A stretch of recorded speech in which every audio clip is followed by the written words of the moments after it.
city of Logan is growing fast. In Logan's southern suburbs, the Queensland Government's Greater Flagstone Priority Development Area will ultimately be home to about 160,000 people. To be ready for growth, a new wastewater treatment plant, 20 kilometres of trunk pipelines and 4 pump stations were needed.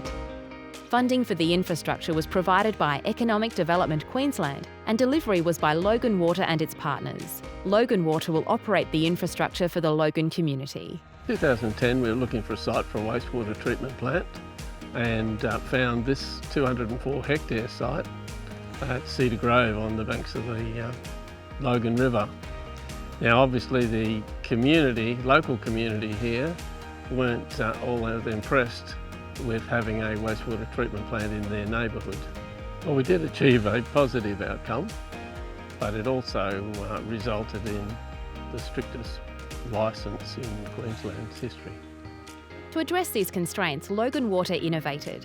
We collaborated with Economic Development Queensland, the Department of Environment and Science, and the community to engineer a Queensland first.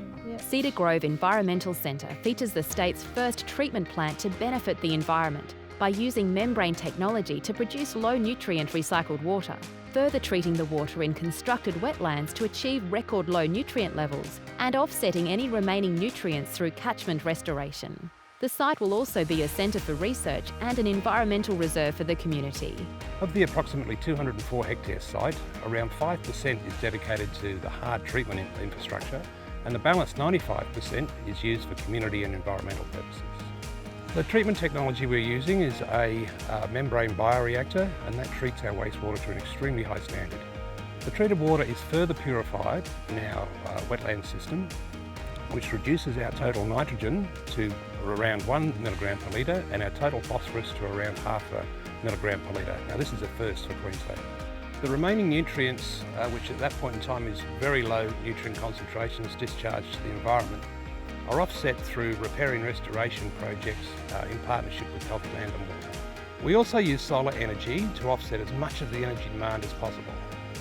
Delivering the Cedar Grove Environmental Centre and its connecting pipelines and pump stations was a major undertaking. Almost 2 years of planning, design and approvals tasks were needed before the 18-month construction period. We worked closely with Economic Development Queensland and the environmental regulator to come up with a solution here at Cedar Grove. The solution we came up with was a modern membrane bioreactor, constructed wetlands and a nutrient offset project to meet the very strict licence that we have. In the future, we hope to be able to provide the nearby agricultural users at Cedar Grove with some high-class recycled water from the site. In this area, there are 2 cultural heritage groups. We had to work with them both to form cultural heritage management plans. The 2 parties involved were Dungunbalan and Yugara Rapal, and we've got an agreement with both parties. In the project, we identified the opportunity to work with the community and formed a community reference group. That reference group helped us develop the master plan for the site. In the master plan, we included a number of features, including a centre for the local land care group, walking trails, revegetation areas, and a number of picnic shelters along those walking trails. We had a 3D virtual reality model built for the site. We used it as part of our design process so the operators could see what they were going to be working with, but we also were able to incorporate that and use it for the community to also understand what was going to be built on the site. Several construction methods were used to build the 20 kilometres of trunk pipelines from Greenbank to Cedar Grove. Open trenching was used where access and ground conditions were favourable. A dust extractor was added to a trenching machine to reduce dust impacts on the community. Horizontal directional drilling avoided road and rail line closures and reduced vegetation clearing in sensitive koala habitat. This included Logan's longest ever drill at 1.3 kilometres. So we used, for the first time in Australia, a high-density crack-resistant polyethylene pipe to complete the 1,300 metre drill. A drill of this length was beneficial because it saved the clearing of lots of native habitat. We also used the pipe to complete a second drill 24 metres below the Logan River. Apart from trenchless technology to install the pipeline, the majority of the pipe alignment was installed using open trench methods. A couple of challenges we faced were dispersive soils, so we had to lime treat the soil and replace it. Also, there was a number of sections along the 20-kilometre pipeline that had rock, which meant we used drill and blast technology to get through those hard areas. At the Cedar Grove site, there was action on many fronts. 150,000 working hours were completed with no lost time injuries and no significant environmental incidents or community concerns. 250,000 cubic metres of earth was moved to create foundations for the treatment plant, the solar array and 7 hectares of wetland cells. Trucks delivered 2,000 cubic metres of concrete for structures, while thousands of pieces of mechanical and electrical equipment were installed. Wetland cells were lined with clay and topsoil before being planted out with 80,000 seedlings and 100 million seeds.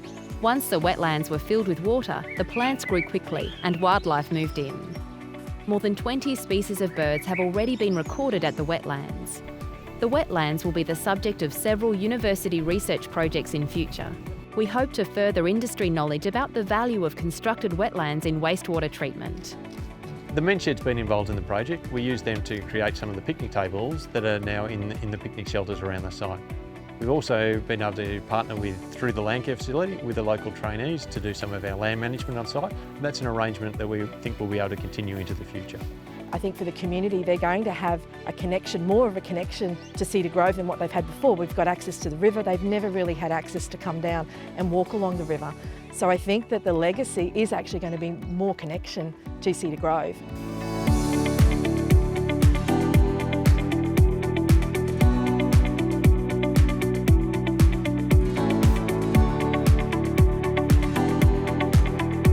Two important things for me at Cedar Grove were the team, which was fantastic, and the community. We came here as foes and we leave here as friends. For me, this project's been an absolute privilege. There's been a lot of challenges on the way, but we've made it through with a lot of great camaraderie along the way, and we're ready for the next one. So for me, the best part of this job's been the diversity, working with the supervising the wetlands and supervising the mechanical and working with this team. So having been here since day one, I'm proud to say that we haven't had any recordable injuries whatsoever, and that's pretty remarkable for a project this size. The Cedar Grove wastewater treatment plant is a $50 million project that I think is world class, and even though with the difficulties and challenges with COVID-19, we still managed to finish on time and on budget and had a perfect safety record. Coming into the project as a graduate engineer, it was a really good opportunity to work for a really experienced and really good team and have some great mentors.